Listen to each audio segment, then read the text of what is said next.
नमस्ते भक्तजनों, आज मैं आप लोग को वीरवार की कथा सुनाने जा रही हूँ। इस दिन बृहस्पतिश्वर महादेव जी की पूजा होती है। दिन में एक समय ही भोजन करें, पीले वस्त्र धारण करें, पीले पुष्पों को धारण करें। भोजन भी चने की दाल का होना चाहिए, नमक नहीं खाना चाहिए। पीले रंग का फूल, चने की दाल, पीले कपड़े तथा पीले चंदन से पूजा करनी चाहिए। पूजन के पश्चात कथा सुननी चाहिए। इस व्रत के करने से बृहस्पति जी अति प्रसन्न होते हैं तथा धन और विद्या का लाभ होता है। स्त्रियों के लिए यह व्रत अधिक आवश्यक है। इस व्रत में केले का पूजन होता है। प्राचीन समय की बात है कि भारतवर्ष में एक राजा राज करता था। वह बड़ा ही प्रतापी तथा दानी था। वह प्रतिदिन मंदिर में भगवान दर्शन करने जाता था। वह ब्राह्मण और गुरु की सेवा किया करता था। उसके दरवाजे से कोई भी याचक निराश होकर नहीं लौटता था। वह प्रत्येक गुरुवार को व्रत रखता एवं पूजन करता था। हर दिन गरीबों की सहायता करता था, परंतु यह सब बातें उसकी रानी को अच्छी नहीं लगती थी। वह न व्रत करती और न किसी को एक भी पैसा दान में देती थी। वह राजा से भी ऐसा करने को मना किया करती थी। एक समय की बात है कि राजा शिकार खेलने वन को गए। घर पर रानी और दासियां थी। उसी समय गुरु बृहस्पति देव साधु का रूप धारण कर राजा के दरवाजे पर भिक्षा मांगने आए। साधु ने रानी से भिक्षा मांगी तो वह कहने लगी, हे साधु महाराज, मैं इस दान और पुण्य से तंग आ गई हूँ। इसी कार्य के लिए तो मेरे पति देव ही बहुत हैं। आप इसी प्रकार की कृपा करें कि सब धन नष्ट हो जाए तथा मैं आराम से रह सकूं। साधु रूपी बृहस्पति देव ने कहा, हे देवी, तुम तो बड़ी विचित्र हो। संतान और धन से कोई दुखी नहीं होता है, इसको सभी चाहते हैं। पापी भी पुत्र और धन की इच्छा करता है। अगर तुम्हारे पास धन अधिक है तो भूखे मनुष्य को भोजन कराओ, प्याऊ लगवाओ, ब्राह्मण को दान दो, धर्मशाला बनवाओ, कुएं, तालाब, बाग, बगीचे आदि का निर्माण कराओ तथा निर्धनों की कुमारी कन्याओं का विवाह कराओ। साथ ही यज्ञ करो। इसी प्रकार के कर्मों से आपका कुल का और आपका नाम प्रलोक में भी सार्थक होगा एवं तुम्हें भी स्वर्ग की प्राप्ति होगी। परंतु रानी साधु की इन बातों से खुश न हुई। उसने कहा, हे साधु महाराज, मुझे ऐसे धन की आवश्यकता नहीं जिसको मैं अन्य लोगों को दान देती फिरूं तथा जिसको रखने और संभालने में ही मेरा सारा समय नष्ट हो जाए। साधु ने कहा, हे देवी, यदि तुम्हारी ऐसी ही इच्छा है तो वैसा ही तुम्हें बताता हूँ, तुम वैसा ही करना। साधु ने कहा, हे देवी, यदि तुम्हारी ऐसी ही इच्छा है तो मैं तुम्हें बताता हूँ, तुम वैसा ही करना। बृहस्पतिवार के दिन घर आंगन को गोबर से लीपना, अपने केशों को पीले मिट्टी से धोना, केशों को धोते समय स्नान करना, राजा से कहना वो हजामत करवाए, भोजन में मांस मदिरा खाना, कपड़ा धोबी के यहाँ धुलवाने डालना। इसी प्रकार 7 बृहस्पतिवार करने से तुम्हारा सारा धन नष्ट हो जाएगा। यह कहकर साधु महाराज रूपी बृहस्पति देव अंतर ध्यान हो गए। रानी ने साधु के कहने के अनुसार 7 बृहस्पति तक साधु महाराज रूपी बृहस्पति देव अंतर ध्यान हो गए। रानी ने साधु के कहने के अनुसार 7 बृहस्पतिवार तक वैसा ही करने का विचार किया। साधु के बताए अनुसार कार्य करते हुए केवल 3 बृहस्पतिवार ही बीते थे कि उसका समस्त धन नष्ट हो गया।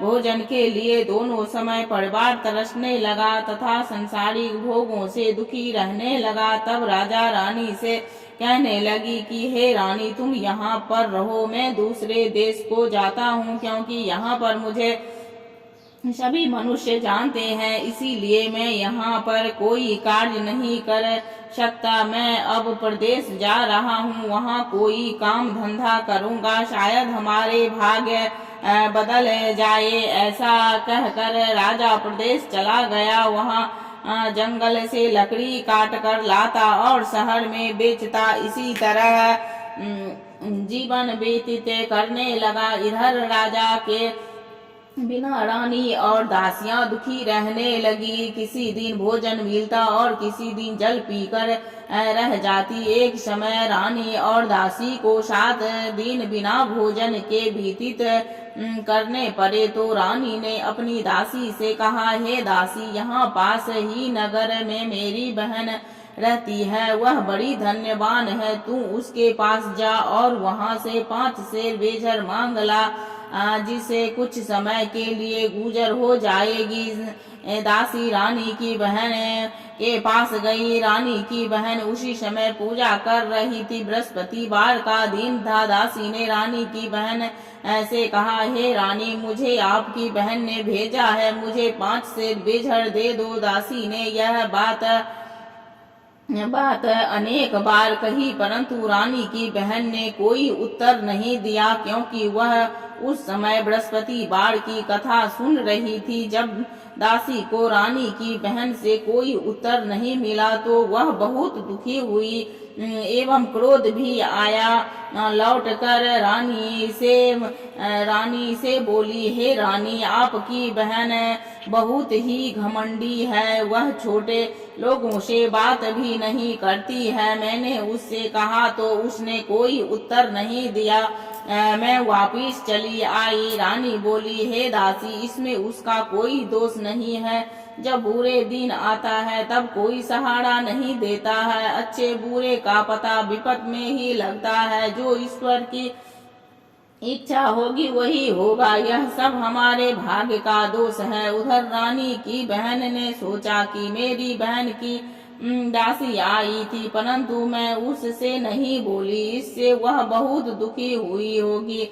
अतः कथा सुन और विष्णु भगवान का पूजन समाप्त कर वह अपनी बहन के घर आई और कहने लगी, हे बहन, मैं बृहस्पतिवार का व्रत कर रही थी। तुम्हारी दासी हमारे घर आई थी, परंतु जब तक कथा होती है तब तक न हम लोग न उठते हैं और न बोलते हैं, इसीलिए मैं न बोली। कहो दासी क्यों आई थी?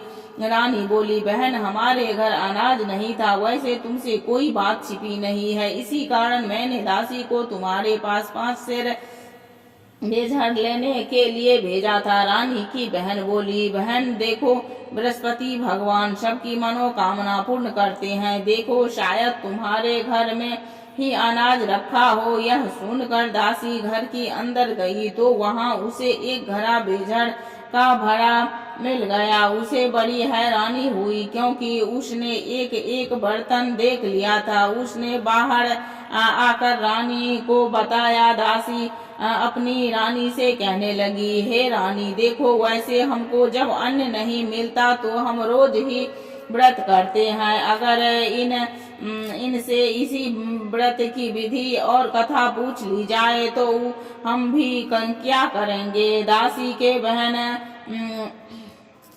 कहने लगी।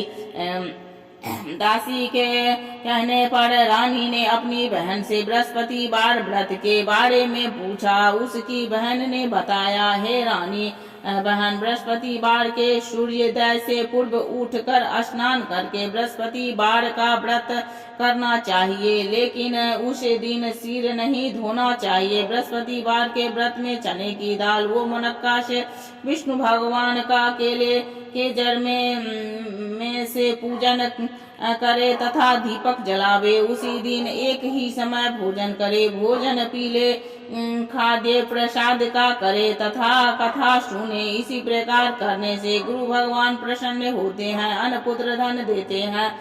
इसी तरह व्रत और पूजन की विधि बताकर रानी की बहन अपने घर लौट गई। रानी और दासी दोनों ने निश्चय किया कि वे बृहस्पति देव भगवान का पूजन जरूर करूंगी। 7 दिन बाद बृहस्पतिवार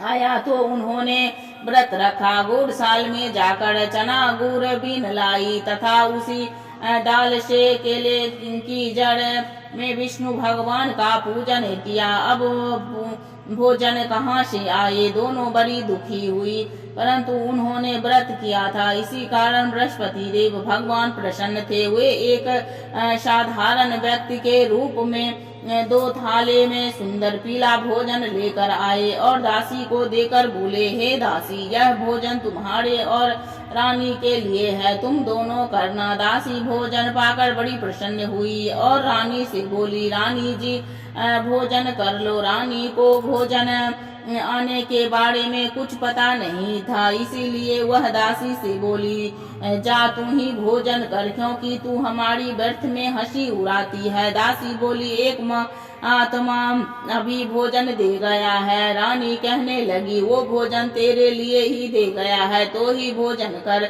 दासी ने कहा, वह व्यक्ति हम दोनों के लिए 2 थाले में भोजन दे गया है, इसीलिए मैं और आप दोनों ही साथ साथ भोजन करेगी। फिर दोनों ने गुरु भगवान को नमस्कार कर भोजन प्रारंभ किया। उसी बाद से वे प्रत्येक बृहस्पतिवार को गुरु भगवान का व्रत और पूजन करने लगी। बृहस्पति भगवान की कृपा से उसके पास धन हो गया, परंतु रानी फिर पहले की तरह से आलस्य करने लगी। तब दासी बोली, देखो रानी, तुम पहले भी इसी प्रकार आलस्य करती थी, तुम्हें धन के रखने में कष्ट होता था, इसी कारण सभी धन नष्ट हो गया। अब गुरु भगवान की कृपा से धन मिला है तो फिर तुम्हें आलस्य होती है। बड़ी मुसीबतों के बाद हमने धन पाया है, इसीलिए हमें दान पुण्य करना चाहिए। भूखे मनुष्य को भोजन कराओ, प्याऊ लगवाओ, ब्राह्मण को दान दो, कुआं तालाब बाग बगीचे आदि का निर्माण कराओ, मंदिर पाठशाला बनाकर दान दो, कुमारी कन्याओं का विवाह करवाओ, धन को शुभ कर्मों में खर्च करो, जिससे तुम्हारे कुल का यश बढ़े तथा स्वर्ग प्राप्त हो और पितर प्रसन्न होंगे। दासी की बात मानकर रानी ने इसी प्रकार की कार्य करने प्रारंभ किए, तो जिससे उनका काफी यश फैलने लगा। एक दिन रानी और दासी आपस में विचार करने लगी कि ना जाने राजा किस दशा में होंगे, उनकी कोई खोज खबर नहीं है। गुरु भगवान से उन्होंने प्रार्थना की और भगवान ने रात्रि में राजा को स्वप्न में कहा, हे राजा, उठ, तेरी रानी तुझको याद करती है, अपने देश को लौट जा। राजा प्रातः काल उठकर जंगल में लकड़ियां काट कर लाने के लिए जंगल को ओर चल पड़ा। जंगल से गुजरते हुए वह सोचने लगा कि रानी की गलती से कितने दुख भोगने पड़े। राजपाट छोड़कर उसे जंगल में आकर रहना पड़ा। जंगल से लकड़ियां काटकर उन्हें बेचकर गुजारा करना पड़ा। उसी समय उसी जंगल में बृहस्पति देव एक साधु का रूप धारण कर आए और राजा के पास आकर बोले, हे लकड़हारे, तुम इस सुनसान जंगल में किस चिंता में बैठे हो, मुझको बतलाओ। यह सुनकर राजा के नेत्रों में जल भर आया और साधु की वंदना कर बोला, हे प्रभु, आप सब कुछ जानने वाले हो। इतना कहकर राजा ने साधु के अपनी संपूर्ण कहानी बतला दी। महात्मा दयालु होते हैं, वे उससे बोले, हे राजा, तुम्हारी पत्नी ने बृहस्पति देव की अपराध किया था, जिसके कारण तुम्हारी यह दशा हुई। अब तुम किसी प्रकार की चिंता मत करो, भगवान तुम्हें पहले से अधिक धन्य देंगे। देखो, तुम्हारी पत्नी ने बृहस्पतिवार का व्रत करना प्रारंभ कर दिया है। अब तुम मेरा कहा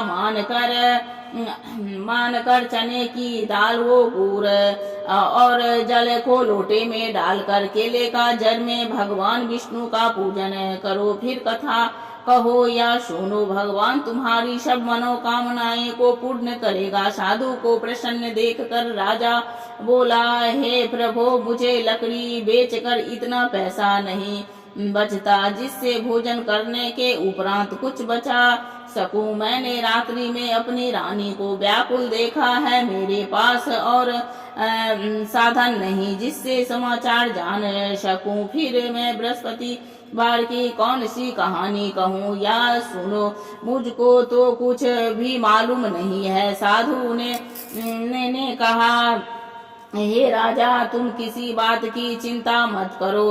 बृहस्पतिवार के दिन तुम रोजाना की तरह लकड़ियां लेकर शहर को जाओ। तुम्हें रोज से दुगुना धन प्राप्त होगा, जिससे तू भली भांति भोजन कर लोगे। बृहस्पति देव की पूजा का सामान आ जाएगा। बृहस्पतिवार की कथा इसी प्रकार से है। प्राचीन काल में एक बहुत ही निर्धन ब्राह्मण था। उसके कोई संतान नहीं थी। वह नित्य पूजा पाठ करता, परंतु उसकी स्त्री बहुत मलिनता के साथ रहती थी। वह न स्नान करती और न किसी देवता का पूजन करती। प्रातः काल उठते ही सर्वप्रथम भोजन करती थी, बाद में कोई अन्य कार्य करती थी। ब्राह्मण देवता बहुत दुखी रहते थे। पत्नी को बहुत समझाते, किंतु उसका कोई परिणाम ना निकला। भगवान की अनुपमा से एक समय उस ब्राह्मण की पत्नी गर्भवती हुई और 10वें महीने में एक सुंदर कन्या को जन्म दिया। निर्धन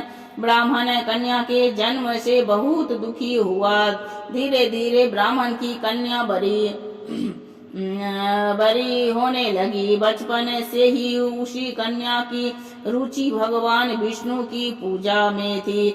वह प्रातः उठते ही स्नादि करके भगवान विष्णु की पूजा करने मंदिर में जाती थी। बृहस्पतिवार को व्रत करके विधिवत पूजा पाठ करती थी। पूजा पाठ के बाद वह पढ़ने के लिए पाठशाले में जाती थी। घर से चलते हुए वह मुट्ठी भर जौ साथ लेकर जाती और पाठशाला के रास्ते में थोड़े थोड़े जौ गिराती जाती थी। जब वह पाठशाला से घर लौटती थी, जौ के वह दाने सोने में बदले हुए मिलते थे। लड़की सभी सोने की दाने बीन लाती थी। एक दिन जब वह सोने के दोनों को साफ कर रही थी, तो उसकी माँ ने कहा, बेटी, सोने के दाने साफ करने के लिए सोने का सूप होनी चाहिए।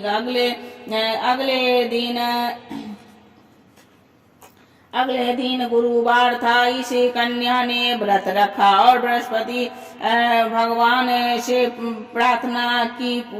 पूजा करते हुए प्रार्थना की, हे भगवान, यदि मैंने आपकी व्रत विधि किया हो तो मुझे सोने का सूप दे दो। बृहस्पति भगवान ने उनकी मनोकामना पूरी करने का वचन दिया। पाठशाला से लौटते समय उसे रास्ते में सोने का सूप पड़ा हुआ मिला।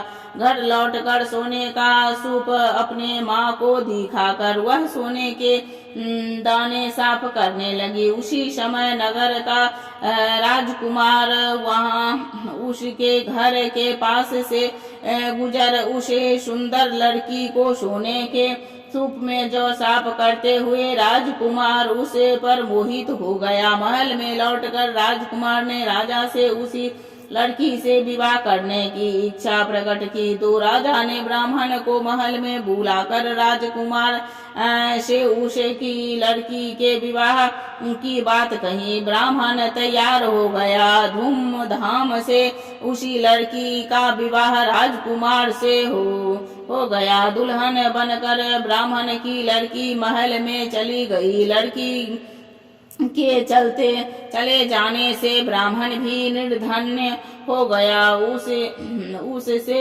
कई दिन भोजन भी नहीं मिलता था। बहुत दुखी होकर ब्राह्मण एक दिन अपनी लड़की के पास गया। अपने पिता से निर्धनता का समाचार सुनकर उसने बहुत सा धन देकर पिता को विदा किया। उसी धन से ब्राह्मण के कुछ दिन तो आराम से गुजारा गया, लेकिन जल्दी फिर भूखों मरने की हालत हो गई। ब्राह्मण अपनी लड़की से धन लेने के लिए फिर महल में पहुंचा। लड़की ने पिता की बुरी हालत देखकर कहा, पिताजी, आखिर आप कब तक मुझसे धन लेकर जीवन यापन करेंगे? आप कोई ऐसा उपाय करिए नहीं करते जिससे आपका घर धन संपत्ति से भर जाए। ब्राह्मण ने कहा, मैंने तेरी माँ को बहुत समझा लिया, पर उसकी समझ में कुछ नहीं आता।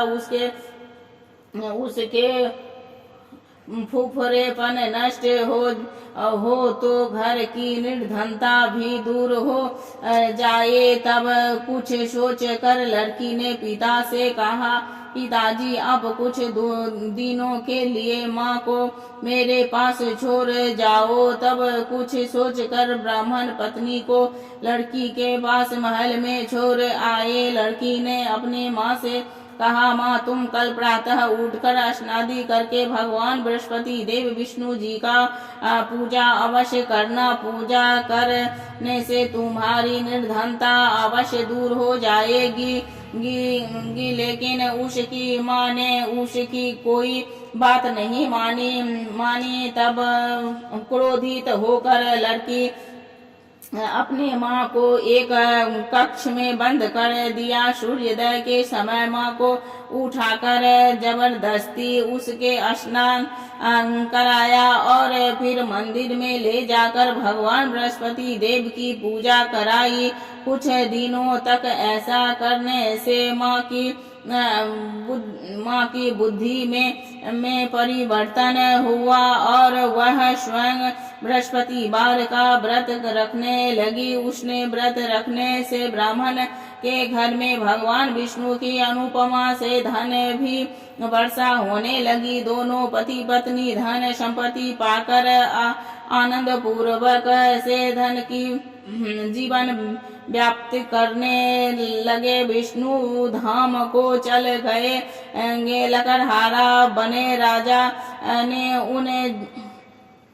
उन साधु से भगवान बृहस्पति देव की यह कथा सुनकर बृहस्पतिवार का व्रत करके भगवान विष्णु की पूजा की। उस दिन से उसके सभी कलेश दूर हो गए। लेकिन अगले बृहस्पतिवार को कामकाज में अधिक व्यस्त रहने के कारण उसने भगवान बृहस्पति देव जी का व्रत नहीं किया। भगवान बृहस्पति देव लकड़हारे से क्रोधित हो गए और उसे भूल कर सजा दी। उस दिन नगर के राजा ने नगर में घोषणा करके सबको सूचित किया, प्रत्येक नगर के मेरे महल में भोजन करने आए, जो नहीं आएगा उसे अपराधी मानकर भारी दंड दिया जाएगा। लकड़हारे बने राजा ने उसर नगर के राजा की घोषणा तो सुनी, लेकिन जंगल से लकड़ी काट कर लाने और उन्हें बेचने में देर हो जाने के कारण वह समय पर महल में भोजन करने नहीं जा सका। अतः राजा के सैनिक लकड़हारे को पकड़ कर महल में ले गए। राजा ने उसे महल के एक कक्ष में बैठ कर भोजन कराया। उस कक्ष में एक खूंटी पर रानी का सोने का हार लटका हुआ था। लकड़हारा अकेला उस कक्ष में भोजन कर रहा था। तभी उसने एक आश्चर्यजनक घटना घटती देखी।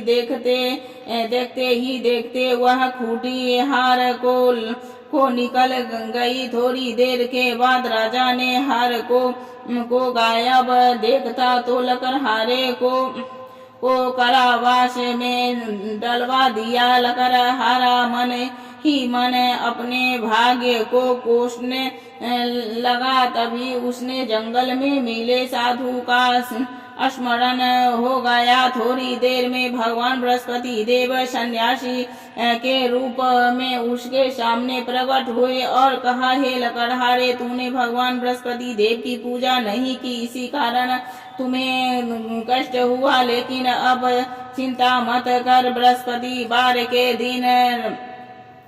दिन कारागार के दरवाजे पर तुम्हें कुछ पैसे पड़े मिलेंगे। उन पैसों से भगवान बृहस्पति देव व्रत के उनकी पूजा करोगे तो तुम्हारे सब दुख दूर हो जाएंगे। बृहस्पतिवार के दिन दरवाजे पर परे मिले पैसे से चने और गुड़ मंगाकर लकड़हारे ने बृहस्पतिवार की कथा कही तो भगवान बृहस्पति देव ने प्रसन्न होकर उन नगर के राजा को सपने में लकड़हारे को कारागार से मुक्त करने को कहा। सुबह राजा ने अपने कक्ष में आकर देखा तो खूंटी पर रानी का हार टंगा हुआ था। राजा ने लकड़हारे को मुक्त कर दिया और उसने धन और आभूषण देकर विदा किया। लकड़हारे बना राजा उसी नगर से चलकर अपने नगर में पहुंचा तो उसने नगर में कुएं, धर्मशालाएं, बाग बगीचे देखकर बहुत प्रसन्न हुआ। राजा ने किसी से पूछा, ये कुएं, धर्मशालाएं किसने बनवाए? सबने उसे बताया कि ये सब रानी और उसकी दासी ने बनवाए। राजा महल में पहुंचा तो रानी ने उसका स्वागत किया। तब राजा ने निश्चय किया कि सप्ताह में एक बार तो सभी बृहस्पति देव का व्रत तथा पूजन करते हैं, परंतु मैं प्रतिदिन व्रत किया करूंगा तथा दिन में 3 बार कथा कहा करूंगा। अब राजा हर समय दुपट्टे में चने की दाल बांधे रहता तथा दिन में 3 बार बृहस्पति देव की कथा कहता। कुछ दिनों के बाद राजा को अपनी बहन की याद आई। एक दिन घोड़े पर सवार होकर राजा अपनी बहन से मिलने चल दिया। अभी राजा नगर के बाहर पहुंचा ही था कि उसके कुछ लोगों को एक शव को ले जाते हुए देखा। राजा को स्मरण हो गया कि आज उसने किसी को बृहस्पतिवार की व्रत कथा नहीं सुनाई है। राजा ने उन लोगों को रोककर कहा, भाइयों, आप सब को ले जाने से पहले मुझसे बृहस्पतिवार की कथा सुन ले। लोगों ने राजा पर क्रोधित होते हुए कहा, तुम पागल हो नहीं हो? लेकिन कुछ बड़े बूढ़े लोगों ने कहा, अच्छा भाई, का साथ में चलते चलते तुम अपनी कथा भी सुना लो। राजा ने चलते हुए आधी कथा सुनाई थी कि सब हिलने लगा। राजा के पूरी कथा सुनाते ही वह मुर्दा उठकर बैठ गया। लोगों ने हैरानी से दांतों तले के पूरी कथा सुनाते ही मुर्दे उठकर बैठ गया। लोगों ने हैरानी से दांतों तले उंगली दबाई और अगले बृहस्पतिवार से भगवान बृहस्पति देव का व्रत करने वो कथा सुनने का निश्चय कर लिया। अब घोड़े पर सवार राजा चलते हुए एक किसान के पास पहुंचा। किसान अपने खेतों में हल चला रहा था। राजा ने कहा, अरे भैया, मुझे से बृहस्पतिवार की कथा सुन ले। किसान झझला कर बोला, अरे भाई, देख नहीं रहे, जितनी देर तक तुम्हारी कथा सुनूंगा उतनी देर में तो पूरे खेत में हल चला लूंगा। राजा निराश होकर चलने लगा। तभी किसान के बैल लड़खड़ा कर जमीन पर जा गिरे। किसान के पेट में भी जोरों का दर्द होने लगा। उसी किसान की पत्नी जब खाना लेकर आई तो उसने किसान से यह बारे में पूछा। किसान ने घोर साबर की पूरी कहानी सुनाई। किसान की पत्नी दौड़ती हुई राजा के पास पहुंचकर हाथ जोड़कर बोली, भैया, मैं तुम्हारी कथा सुनने को तैयार हूँ। राजा ने उसके साथ खेत पर पहुंचकर बृहस्पतिवार की कथा सुनाई। तभी बैल उठकर खड़े हो गए। किसान के पेट का दर्द भी तुरंत ठीक हो गया। राजा अपने बहन के घर पहुंचा तो उसकी बहुत भाव भक्ति हुई। अगले दिन सुबह उठकर राजा ने देखा घर के सभी लोग भोजन कर रहे हैं। किसी भूखे को बृहस्पतिवार की कथा सुनाए बिना राजा भोजन नहीं करता था। उसने बहन से कहा, बहन, क्या घर में कोई ऐसा व्यक्ति है जिसने अभी तक भोजन न किया हो? उसकी बहन बोली, भैया हमारे घर में तो कोई, आपको पूरे नगर में कोई ऐसा व्यक्ति नहीं मिलेगा जिसने सुबह सुबह भोजन नहीं किया हो। जब राजा ने बहन के घर से निकलकर उस नगर में बिना भोजन किए व्यक्ति की तलाश की, एक एक घर में उसका बेटा बीमार होने के कारण भूखा रह गया था। राजा ने उसके जाकर बृहस्पतिवार की कथा सुनाई। कथा सुनते गरीब का बीमार बेटा बिल्कुल ठीक हो गया। सब ने राजा की बहुत प्रशंसा की। एक दिन राजा ने अपनी बहन से कहा, बहन हम अपने घर जाएंगे, तुम भी तैयार हो जाओ, साथ चलो, कुछ दिन वहां रहकर लौट आना। राजा की बहन ने अपनी सास से पूछा तो सास ने बोली, हाँ चली जा, परंतु कोई बालक को मत ले जाना तुम्हें भाई के कोई संतान नहीं है कहीं तुम्हारी भाभी तेरे पोते पर कोई जादू टोना ना कर दे। दूसरे कक्ष में बहन की सास की बातें सुनकर राजा दुखी मन से अकेले ही अपने नगर लौट आया। रानी ने राजा से कहा, आप तो अपनी बहन को साथ लाने की बात कहकर गए थे, फिर बहन को साथ क्यों नहीं लाए? राजा ने दुखी होते कहा, रानी हम निर्वंशी हैं, इसीलिए कोई हमारे घर आने पसंद नहीं करता। रानी ने राजा को समझाया, हे प्राणनाथ, तुम्हें बृहस्पति देव ने सब कुछ दिया है, अब भगवान बृहस्पति देव हमें संतान भी अवश्य देंगे। बृहस्पतिवार को विधिवत व्रत करते हुए राजा रानी ने भगवान बृहस्पति देव से संतान के लिए प्रार्थना की। कुछ दिनों के बाद उनके स्वप्न में दर्शन देते हुए कहा, हे राजन, तेरी मनोकामना अवश्य पूरी होगी। एक सप्ताह बाद ही रानी गर्भवती हो गई। 10वें महीने में रानी ने एक सुंदर पुत्र को जन्म दिया। राजा रानी जीवन व्यतीत बृहस्पतिवार की का व्रत करते रहे। उनके घर में धन की वर्षा होती रही। इसी तरह आनंद पूर्वक जीवन व्याप्त करते हुए राजा रानी भगवान बृहस्पति देव की अनुपमा से मोक्ष को प्राप्त करके सीधे वैकुंठ धाम पहुंच गए। बृहस्पतिवार को विधिवत व्रत करके जो स्त्री पुरुष भगवान विष्णु का पूजा करते हैं, भगवान उनकी सभी मनोकामनाएं पूरी करते हैं। बोलो गुरु बृहस्पति देव की जय, विष्णु भगवान की जय। अब आरती सुनना।